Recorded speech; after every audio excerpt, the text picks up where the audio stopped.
can be very strong, guys. But we are heading in. This is the grand finals here at Tavern Takeover. Let's get it going.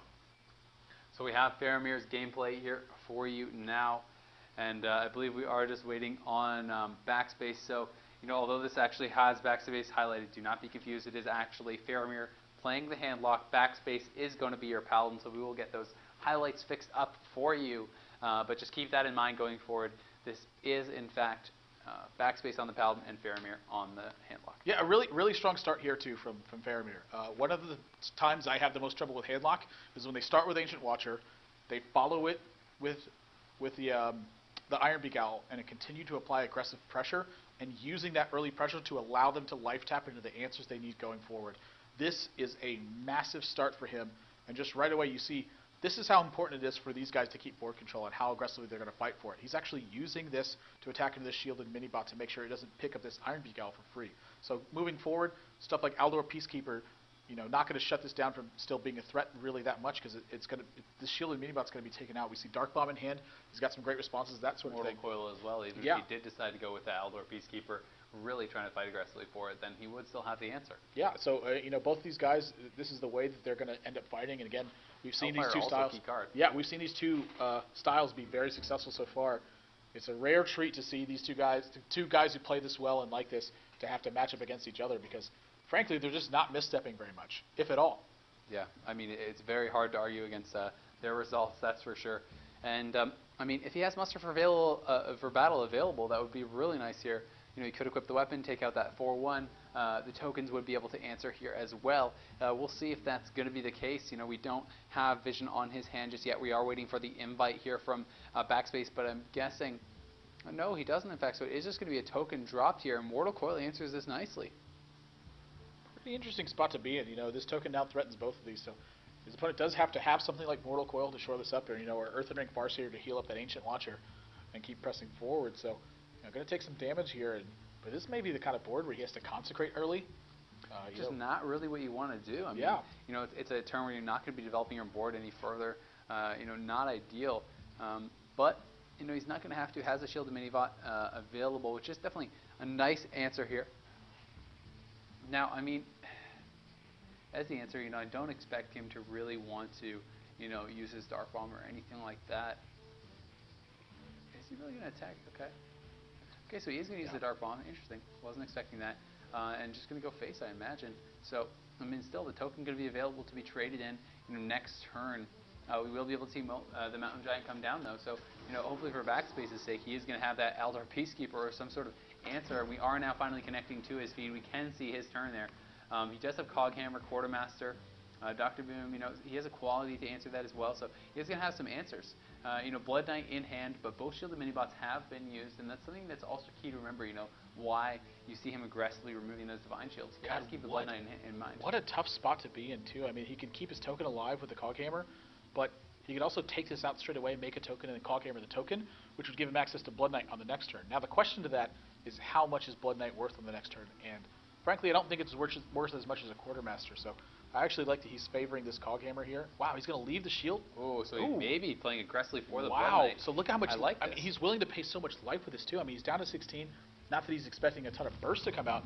I think he just knows he needs to play it so aggressively. And I mean, okay, so you could equality, then Blood Knight. Oh yeah.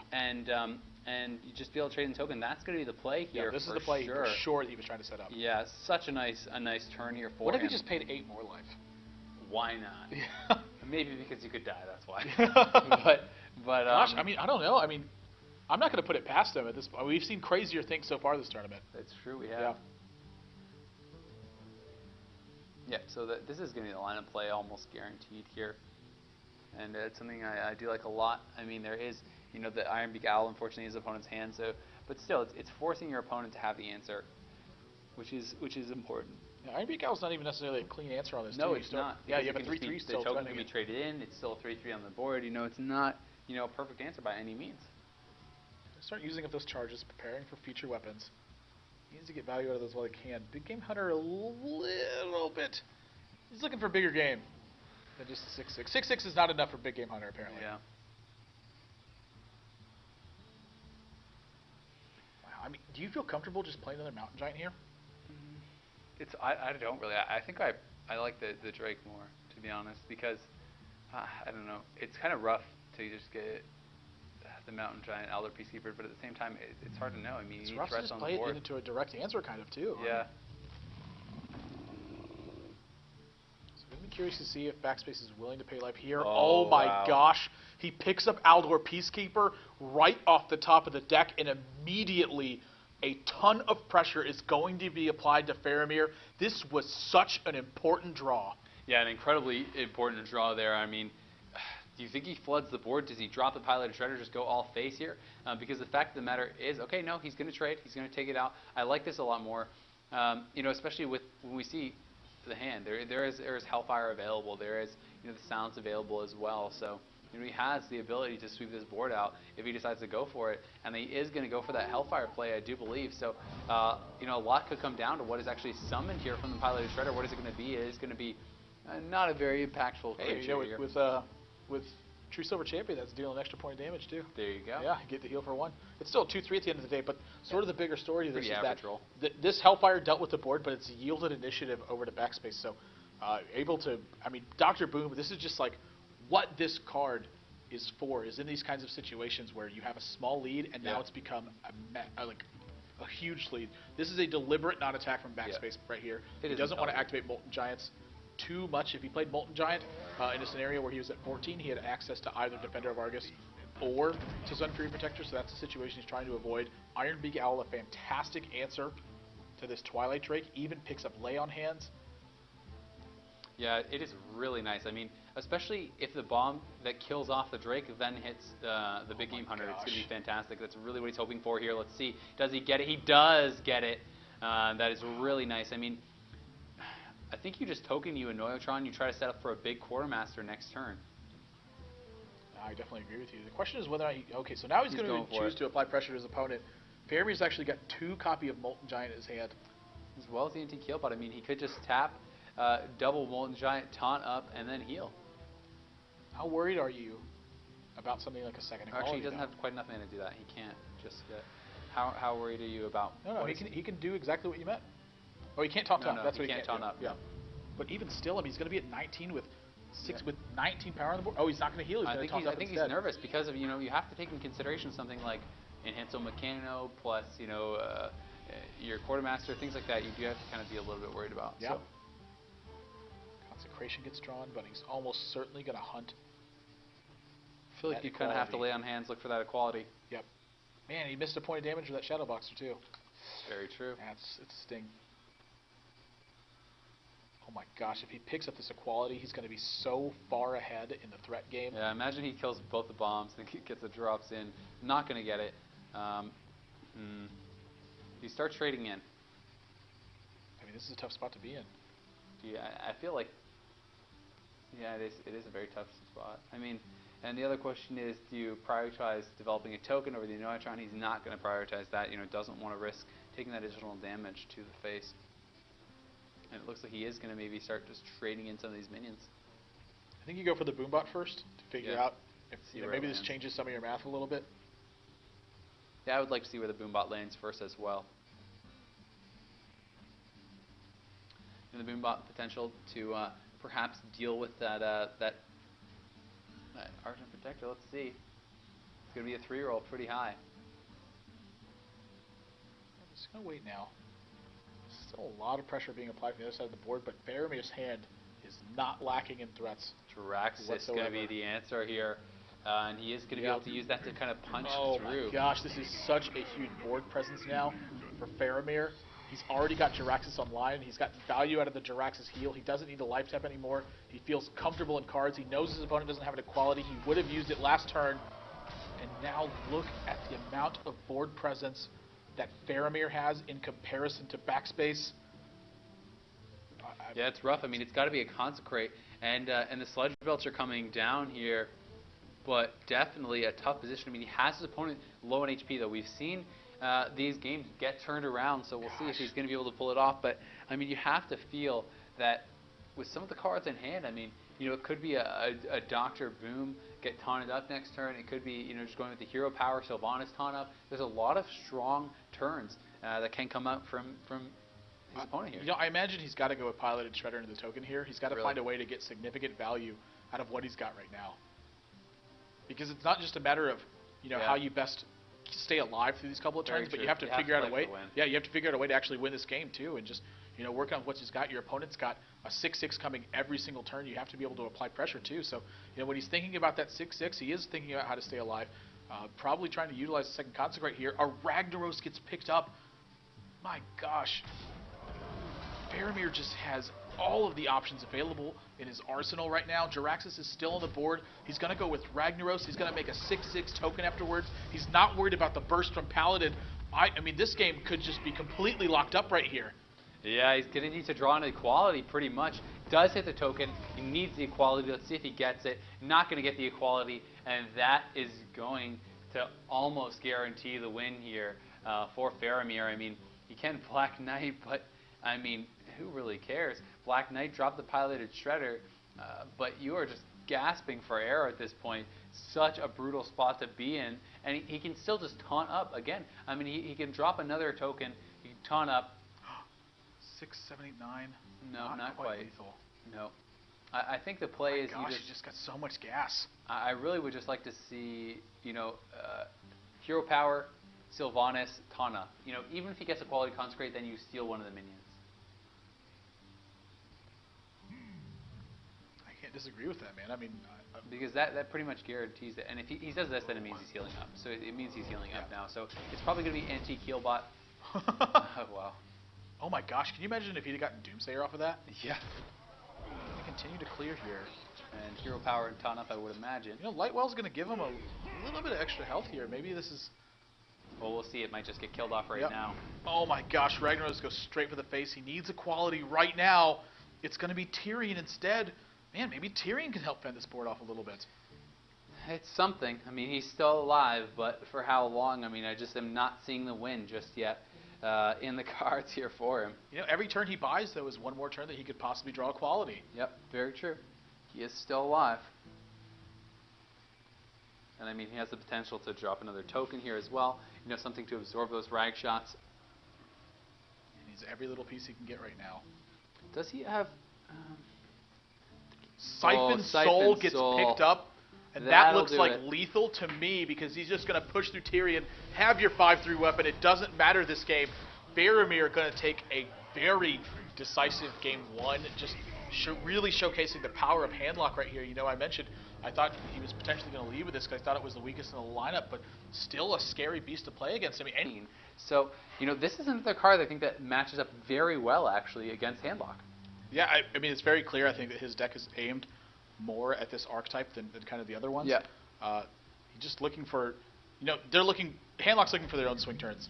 But what Backspace has done here is now he's going to hunt for his own swing turns when his opponent has them. So stuff like big mountain giants can get contested straight away, but pretty nice starting hand for Faramir. Yeah, looking at Faramir's opening hand, this is fantastic. He's got options for Twilight Drake. Oh, another Twilight Drake. Second Twilight Drake comes in. He's got a mountain giant. Even if that gets baseless manipulator, he's got big game hunter to handle that afterwards. It just with how long it's going to take for this game to get to that point too, even on turn 8, he's got access to Ragnaros. So just really everything I think lining up for access as well. Already, he's drawn so many threats. Backspace doesn't have a way to adequately activate his armor yet. The shield slam's not going to be quite enough. And just, I mean, he may have to play this Sludge Belcher just to hope to fend off what's going on the board. Very well may. I mean, you know, we could see potentially the Belcher have to come out early, and yeah, it's going to be Drake number 1 coming down here for Faramir. The 4/9 is going to have to be answered in some way. Let's see if he's going to get a draw into that. No. He's looking at playing the Explosive Sheep. Interesting. Maybe highlighting what a poor draw it was. Yeah, it could be. Oh, look, Explosive Sheep, just what I needed right now. I mean, Explosive Sheep is great versus 4/9s. He was definitely hoping to draw into a shield block. I mean, if he drew into that, he would have actually been able to just kill this right off the bat. I mean, 5 more armor plus a shield slam. I mean, you can coin into a Sludge Belcher, yeah. It's not the best answer, though, and I mean, that may be the one he goes for. It's possibly wants to go with the Faceless Manipulator, but I'm guessing he's going to try to save that for, you know, a bigger threat, like an 8/8 or something like that. So I'm guessing it is going to be the Sludge Belcher that you talked about. You know, it wouldn't really make a lot of sense for him to play that up. So yeah, probably just kind of messing around with this. Hoping to avoid Mortal Coil, of course.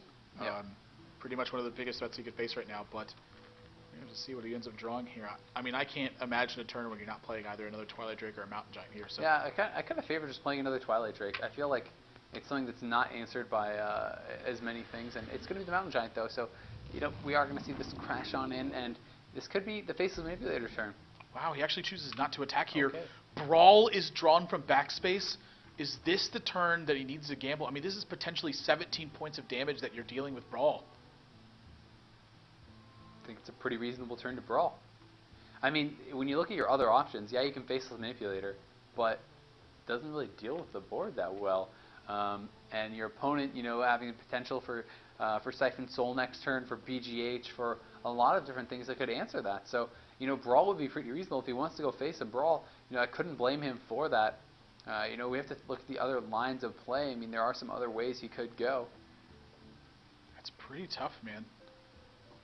I mean, none of his other plays really look that good. No. Again, what you there's said. Faceless Manipulator. There's also Armor Up, Shield Slam, and trade into the Drake, which is pretty reasonable. I think that's going to be the play. Yep. Yep. Gosh, I just wanted to see the Brawl. Yeah. It's so fun to watch them. I always want people to Brawl, man. But people want to win. Let's gamble a little. Come on, man. Give the people what they want.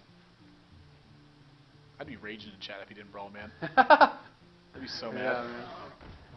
Well, he's going to silence it up and probably just go face. He wants to shred off that armor. Yep. Deny it. But now look how big of a Brawl turn this is. Yeah, this is a massive Brawl turn. I think I would be surprised if he doesn't go for it now, man.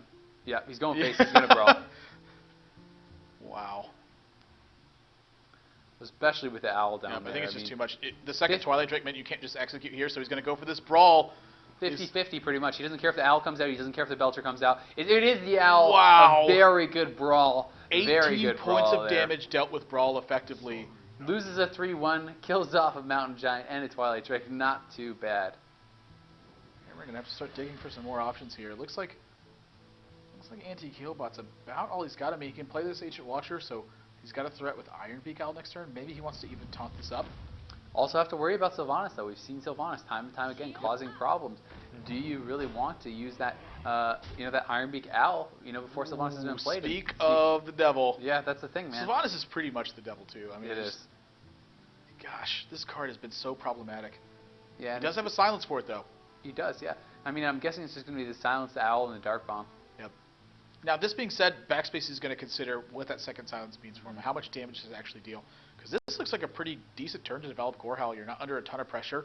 You have to execute to potentially deal with a massive threat that's come out. You've already seen 2 Twilight Drakes and a Mountain Giant at this point. I mean, I can't fault anyone for playing Sylvanas here. It just feels like such a fantastic turn. Yeah. I mean, you're not really under a massive amount of pressure.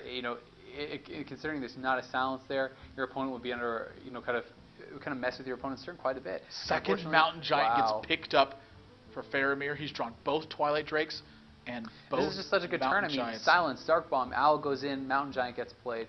It's such a nice turn. It just fits perfectly. I mean, you play the Mountain Giant, silence it up, throw in the Owl, Dark Bomb it, and you have that cleared up. You have an incredible board presence. Brawl has already been played. I don't think you're too worried about another Brawl right now. And I think this is going to be the line of play. Really like it. Such strong. I mean, this just went from like no board presence to suddenly being a menacing presence. I mean, this is kind of the risk that you took associated with Sylvanas, but Gorehowl would have created that same board presence as well. I mean, your opponent would just be able to play Mountain Giant anyway. It'd still have access to a silence. It would have gotten a life tap out of that turn. Yeah, man. It's tough. Oh my gosh. Do you just have to gamble with Ragnaros here? Yeah, that's what I'm looking at. I actually think you might. Oh and I mean, the fact of the matter is, if the Ragnaros is ignored, you could faceless it.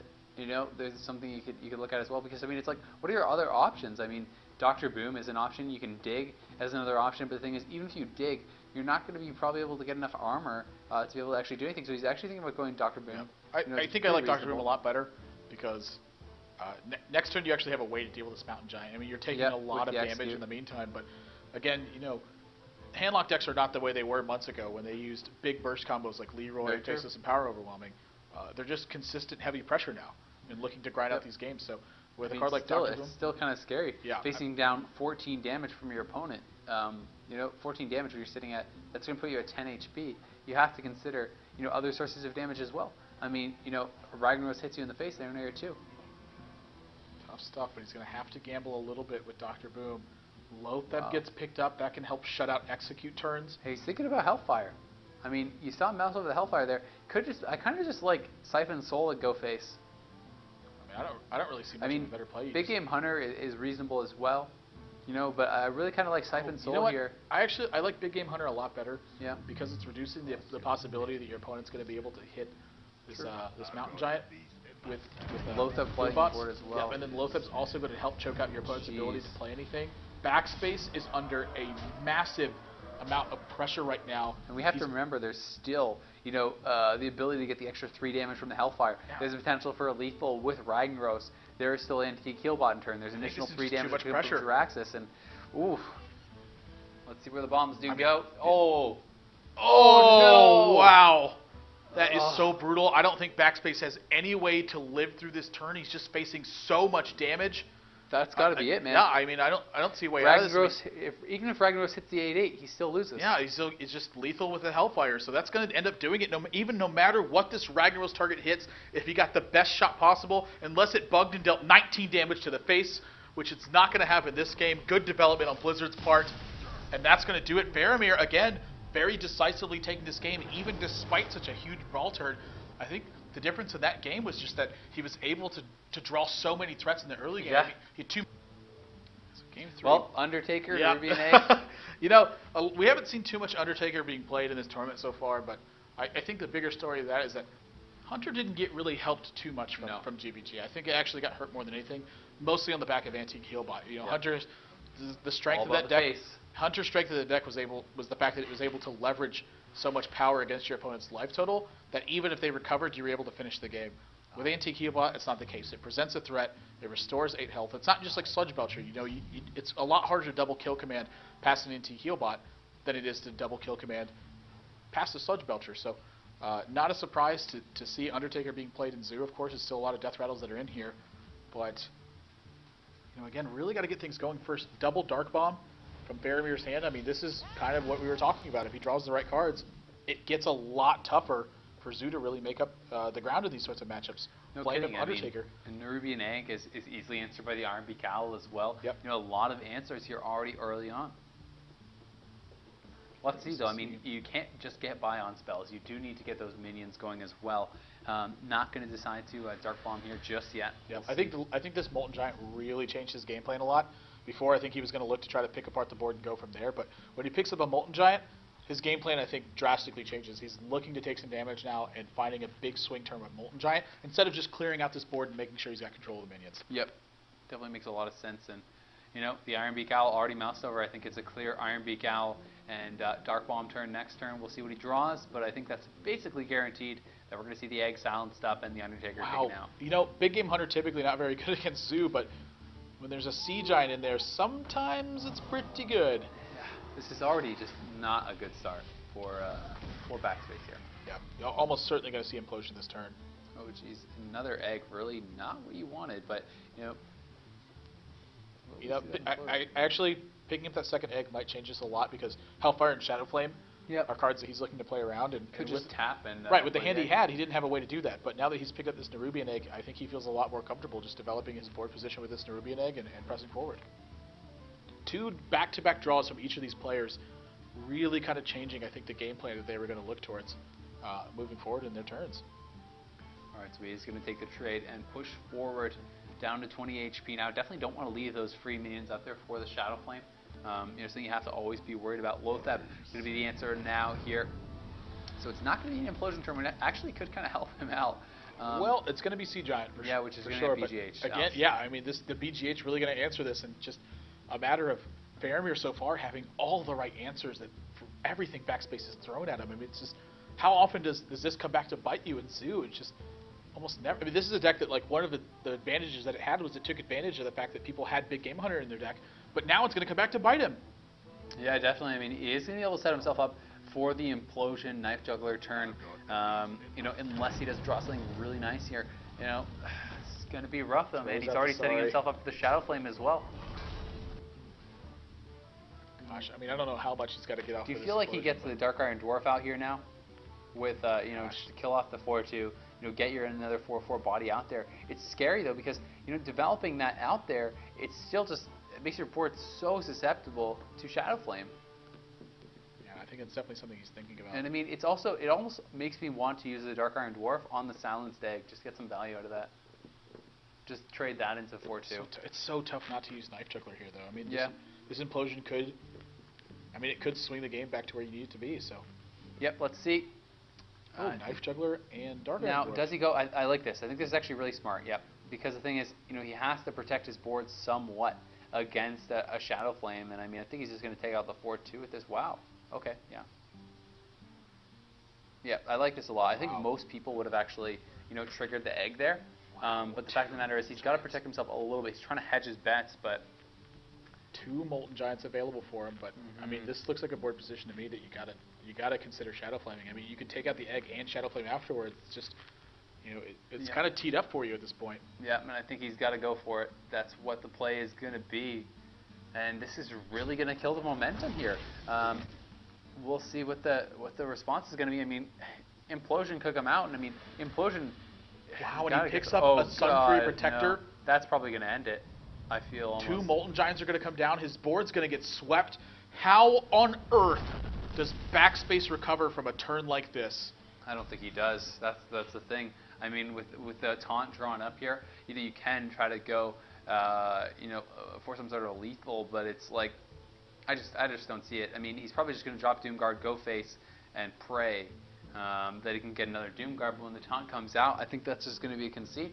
He's just praying at this point. I think that his opponent doesn't have a taunt, doesn't have some way to protect himself here, and that is going to be the answer. Almost guaranteed, I think, to go face here. It is going to be him going face, and I think as soon as he sees the taunt come down, that is going to be the concede. Backspace going to lose another one here. It's going to be 3 straight, almost guaranteed. I mean, is there any other way? Is there any way he can still win this game? I don't see it. With the taunt going up, is there any possibility? Draw some Magic Soulfires that I don't believe are in his deck. Yep, I don't think they're in there. There's no Dark Bombs either. There's no Hellfires. There's nothing that he can just use a spell on the face. So how does he ever get through here with next turn being a Drax's turn? Yeah, frankly, he just doesn't. I mean, this was... Again, we talked about how big of a swing turn that Molten Giants were. There it is. There's the concede. Yeah, I mean, just in addition to all the pressure that Backspace was able to apply, Faramir picked it apart with a couple of Dark Bombs. Back against the wall, relying on Warrior to get the job done. So he's got to win 4 straight with Warrior here. I like the Warrior choice. You have to feel like he got some bad draws and well, not even bad draws, but his opponent got amazing draws last time they had this matchup. And the fact of the matter is, this is a matchup that traditionally throughout the tournament, Warrior has won. And we are going to be hopping into Backspace's gameplay here. He's got to win 4 straight. This is a best of 7. Faramir already taking 3 games in a row with his handlock deck. 12 straight games in the tournament overall. He's looking to make another clean sweep and take 13 straight games to claim victory in this tournament. Got to execute the opening hand. Of course, this is one you always want to see. Faces Manipulators right there. But the story of this last time these guys faced with this deck earlier in the series was that there was just so much pressure from Faramir. Double Drake, double Mountain Giant. Yeah. Double, he doesn't have that this game. So something I like he's doing here is the coin life tap. This is something you see pretty rare, but when he's looking at this Mountain Giant in his hand, if he life taps on turn 2, it means on turn 3, unless he has a play, he can't life tap. So he's sacrificing his coin, getting in 1 extra draw. If he potentially draws a 3-drop, he can get that developed. So this is going to give him a few more options in trade for the coin. So he's not going to end up life tapping next turn, but this also opens him up to say he needs to Iron Beak Owl and Acolyte or something like that. Instead of just having a dead turn, he has an actual play. Very true. But instead, it's just going to be the armor up. I think he wants to make sure it guarantees, multiple draws from these acolytes, and something that I can definitely respect is like it's actually just going to be a Sunfury Protector getting dropped down. It feels like he wants to have something down there to challenge the board. This is how aggressively he's been fighting the entire time too. Is he wants to start chipping away at this armor. He wants to make sure that if his opponent armored up again this turn, that he wouldn't be able to armor up again and shield slam this Mountain Giant. Really, really strong foresight from Faramir here. Now the trade-off for this is that sometimes your opponent can play Acolyte of Pain, and this is going to net them an extra card. Do you think we see the Whirlwind? No, I don't think so. I think that Whirlwind's going to get saved for a Whirlwind Execute. Yeah, that's with what I'm thinking. Well, the only problem is, yep, it's going to be the Mountain Giant, so he is going to be able to at least get 2 cards here. Again, the key here was shredding his armor. I mean, it's not. It's I guess he can't really do 2 cards unless he wants to whirlwind. Okay, what about this? I guess it could be Acolyte. Yeah. Whirlwind. Yeah. I mean, this is like the turn he was looking for. Yeah. Was this whirlwind, draw really 2 cards, nice. and execute. So Backspace going to pick up a ton of cards in this position. He's trolling. It's making me nervous though. He's pointing at the 2/2. It's making me really nervous. So I had a little bit of a heart palpitation there. Thought maybe we were going to see another. He was going to pull a penny. Yeah, another misclick. Yeah. Man, that was a brutal one. Yeah, that was painful to watch. Yeah. You got to feel for a guy who lets go of the mouse in the wrong position. Yeah, I've been there, man. Yeah. I've been there. Haven't we all? Okay, so is going to deny an additional drop. Oh, he attacked the wrong one. Oh yeah. I mean, now there's a potential for a 3rd card. I don't know. Maybe he wants Cruel Taskmaster to get used here. He could also just be messing around. Yep. With that mistake call. I'd like to see him attack the Sun Fury Protector because that's the one that can potentially get healed. That's true. I think that is smart. That is always something you should keep in mind. Not that it's a big deal, but, but if that matters, there's no reason to give your opponent that option, I don't think. Yeah, exactly. There's no reason to attack the owl over it. Not a huge mistake again. Probably, almost certainly never going to matter in this game. Shield Maiden, a lot of armor being built, and this is a much more stable position for Backspace than we saw in the other one. There isn't a ton of threats coming out in this game, so he's got a pretty good threat with things. It looks like he's going to curve nicely into Dr. Boom or this Gore Howl, depending on which one he wants to play. It's a 4/10 Azure Drake, though. Not the kind of position I think you want to be facing, but a lot of board tension being created here. So Dr. Boom or Gore Howl? Which one do you like and why? It's hard to say. I mean, I feel like a Gore Howl right now, you're not really threatening your life total. It allows you to take out that Drake, maybe get some more work done with it. He's actually, wow, okay. Yeah, I don't mind this either. No. What this tells me is he's probably going to use Sludge Buster on Cruel Taskmaster here. Yeah, exactly. And then just keep the pressure rolling. That is going to be 10 points of power on the board. He's already gotten some pretty good value out of his Shield Master or out of his Shield Maiden. So he's just hoping that Mortal Coil is in his opponent's hand and that he can really utilize it. Unfortunately, it is going to open him up to a Hellfire here, and he is going to actually go with the Dr. Boom. Hellfire is something probably he was just thinking about. Yeah, which may be really influencing him to go with that Dr. Boom because you have to be worried about the bombs, so where they will land. Yeah, despite that, I still like attacking this Ancient Watcher. It seems kind of weird to do, but it's a tool that this deck is utilizing really well between Shadow Flames, taunting it up, silencing it. Not that you're unhappy to see a second silence go, but again, it's a matter of restricting your opponent's options at this point. The 5 damage on your opponent's face almost certainly not going to matter in a position like this. All right, so it will indeed be the Dr. Boom. Let's see the answer. Do you think he siphons souls here? Definitely think you could see that. I mean, he's got two in his hand. I really wouldn't mind. BGH is great. I think the only problem with that is it's kind of answered by the bombs. If he goes face, he's obviously hellfiring. Yeah, I mean, I gotta believe if he's going face this 2-1, he's hellfiring here. Shadow Flame. Okay, that's fine. BGH is going to be the follow-up then. And he's going to use this to protect his BGH. So a really intelligent line of play. Yeah, I like that a lot. That's actually, I think, better than anything I was thinking of. Yeah, I think it's a lot better than Hellfire. Yeah, it's a lot better. And I mean, this way he gets the BGH down, he protects it from the bombs. Looking like perhaps a Gore Howl turn here. Yeah, this is a pretty open Gore Howl turn here. I think you're comfortable paying a lot of life in a position like this. Ragnaros could be the call. Well, he did just see a big Game Hunter, so Ragnaros, really likely to get value out of this, but if it hits your opponent's face, you may not like what's going on. 5 straight to the dome, Sylvanas gets picked up. Wow, there's something that he does have to think about here. He does have to think about the potential for actually dying from a Ragnaros like this. So I imagine Ragnaros is going to get taken out here. It's a matter of how. I think it's Siphon Soul. Yeah, I think Siphon Soul is just a totally reasonable answer. You still keep 8 power with the minions on the board. And you have a second Siphon Soul in hand. This is a spot, too, where I think Backspace is really going to regret not using that Gore Howl because he's had to take so much extra damage from these minions now. I mean, you could have mitigated it to about 12 points of damage, and instead now you've taken 12 already. You're going to take a 16th point, and then you're going to take a 20th point if you want to deal with this. So, how much was Ragnaros worth in a spot like that? I mean, it's tough because at the same time, there was a 66% chance that he was going to get a minion. He didn't. He was trying to play the odds there. If it had hit a minion, I think it would have been pretty reasonable. It would have been pretty good. It doesn't though, and it's definitely something that's even more risky against a handlock than against something else because you have to worry about the Molten Giants. Now that I'm thinking about it a little bit more, I actually like the Ragnaros there because if the Ragnaros goes uncontested for a turn, it really messes with the way that your opponent can actually develop their board. Yep. Because they're facing down that potential 8 damage, and when you kind of have initiative and you can, finagle your way through the turn and kill some minions where you see fit, you can aim that Ragnaros percentage a lot more to where you want it to be instead of just kind of hitting random stuff. Mm-hmm. Yeah. Wow. Really? I think he's got to get his board under control. I mean, the way he's going to win this game is by utilizing this core howl to full effect. So I think he's just got to get the sludge belchers down to help protect his life, and hopefully this Alex is going to be pointing at himself almost 100% of the time in a situation like this because he's just paying a lot of life again to try to get control of the board and even up the cards a little bit. But I really like Sylvanas here. Yeah, I think Sylvanas is great here. It's just a threat that's almost impossible to deal with in a situation like this. You're going to give your opponent something out of the deal. Dark Bomb Hellfire also could be, some sort of could be something he wants to go with. Oh wow, that's 9 points of damage. Yeah. That's actually really cool. Backspace has got to be careful with his life total here, actually. Yeah, he definitely does. I mean, there's 2 Hellfires and the Dark Bomb. There's a lot of potential damage he could get out here.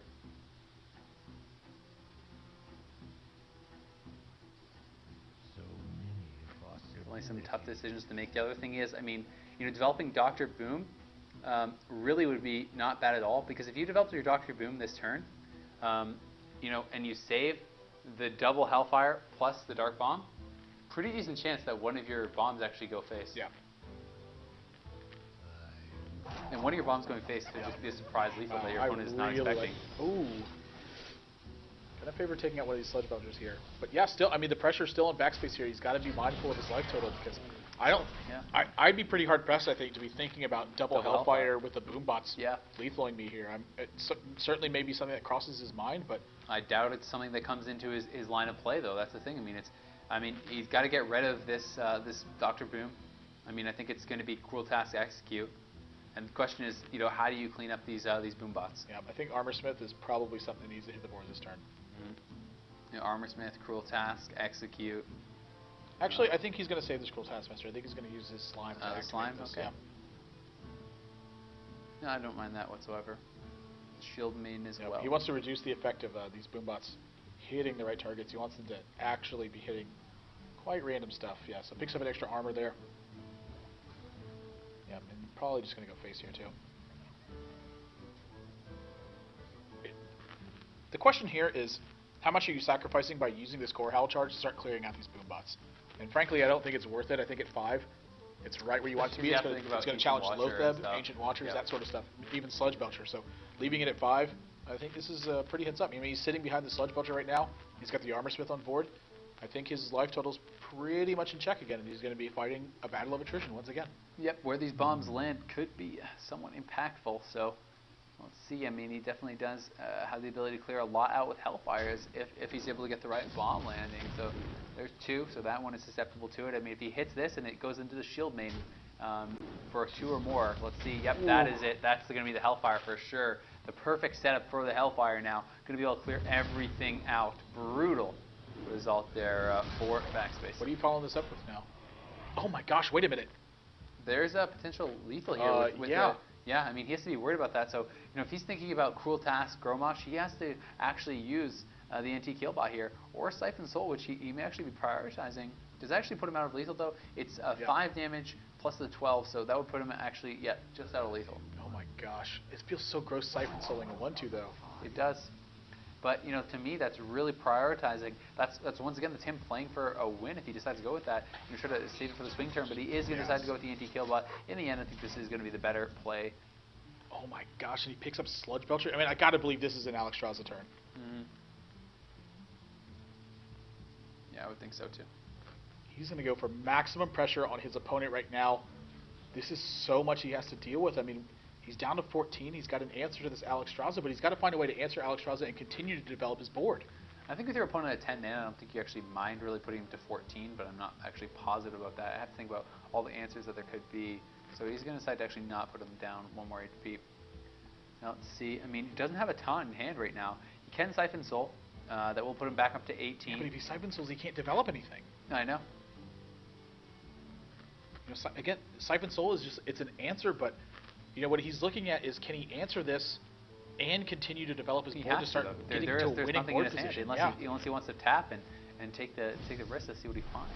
Wow, so he's just going to have to develop an Ancient Watcher by itself. Again, no taunts in hand. He doesn't want a life tap. To me, I think you just drop Harrison and Sludge Belcher this turn and set up for lethal next turn. That's what it looks like to me. I mean, I don't think you go for it yet. I mean, the potential of there being a double Molten Giant taunt is too risky. So I really just like Harrison, Sludge Belcher. I mean, you have to be worried about Shadow Flame. That's something you have to be scared of. Is he just wow? Okay, so is he going to develop the Death Bite instead?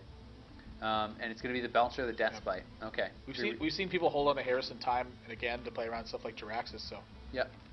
Not surprised to see it, but this is still threatening lethal next turn. Faramir needs to find a way to get out of a situation like this. Yeah, we'll see if he can draw into a taunt. I mean, there still are a lot of ways to get out of it. If he can draw into the right cards, we'll see what the card is going to be. Dark Bomb.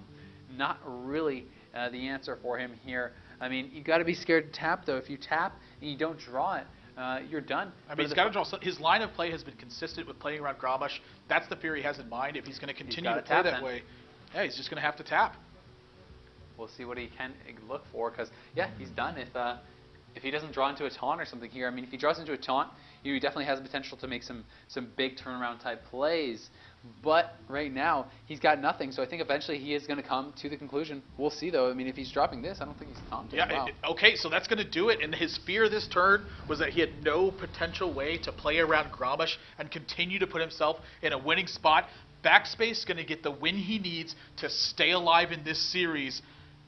3-1 now, still a lot of work to be done, but this has got to be a sigh of relief if you're in Backspace's spot. Yeah, you don't want to get blanked in the grand finals, and I mean, he is going to put a win on the board there. Finally, someone put a stop to Faramir, make it 12-1 instead of 12-0.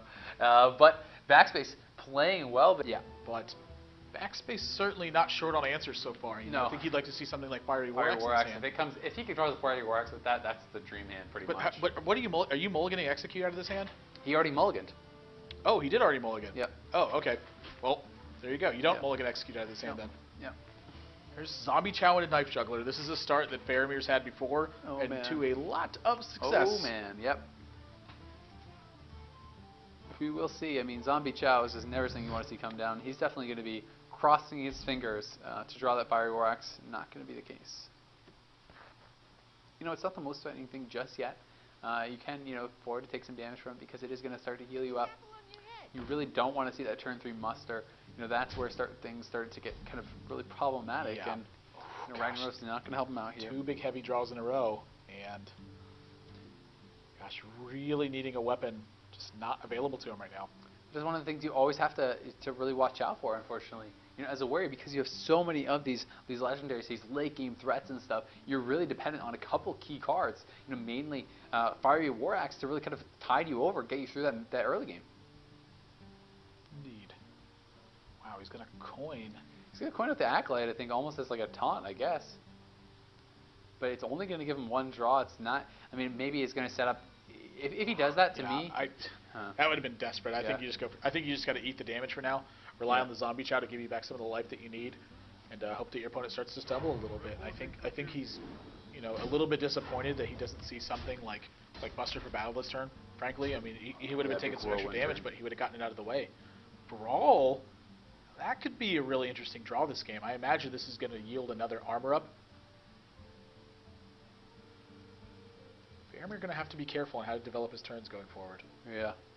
Something you're always going to have to take into consideration. I mean, his next couple turns could be pretty reasonable. I think he's thinking about developing this, and if he does, I'm expecting to see the Coin Whirlwind, but we'll see. I mean, if you decide to Coin Whirlwind here, no, so it's not going to be that. He's just going to try to get it down. I think he's trying to use this as like a look for desperation. Yeah. Muster for Battle is picked up straight away. And this could actually set him up so well. I mean, if he goes to 3-2 into that, that's going to make everything basically die to the Whirlwind, and I think very likely the Knife Juggler. Oh, is he going to? I was going to say, I think he's going to Iron Beguile this because I mean, this looks so desperate. Such smart play. From this perspective. It looks like your opponent's just absolutely desperate with what's going on, and I think Backspace probably getting the better end of this trade right now. Yeah. Backspace, you think? Yeah. Well, yeah. I mean, he played the Acolyte as sort of like a look for desperation, and now he has access to Brawl. Yeah, I think this is the turn he was looking for with this Brawl. I mean, this Zombie Chow's, if it dies, it's going to heal him back up. A very big likelihood that a 1-health minion ends up winning this. Faramir even throws out the well played. I don't think that's something he expected. Oh, Knife Juggler. Knife Juggler wins the Brawl though, so that's likely going to force out another Execute. Ouch. at some point, picks up a second muster for battle. And he this has is a going to be quartermaster as well. so Jeez. much gas in the favor of Faramir right now. He's got a lot of pressure. That Knife Juggler effectively giving all of these minions charge this turn. I mean, the fact that he had that down there as well denies the Sludge Belcher from coming down. I mean, it forces out the Whirlwind Execute. He's hoping, I'm sure, to draw into an Acolyte. If he could Acolyte Whirlwind Execute, it would be a lot nicer. Let's see what he gets. Nope. So it's got to be Whirlwind Execute. It just has to be.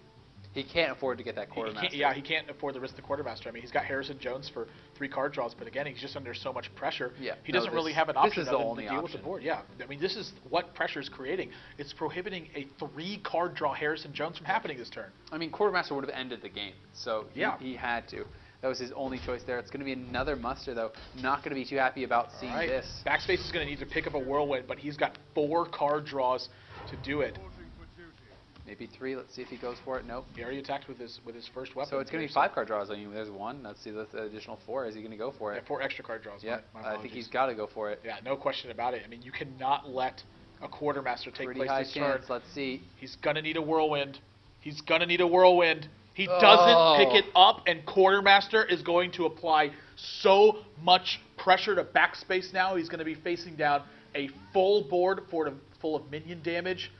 I mean, he can get a 5 minion Quartermaster. I mean, he has the Explosive Sheep. If he could draw the Whirlwind next turn, he has the potential at least to clear. Has the potential to get something going. He's taking 12 damage when that happens.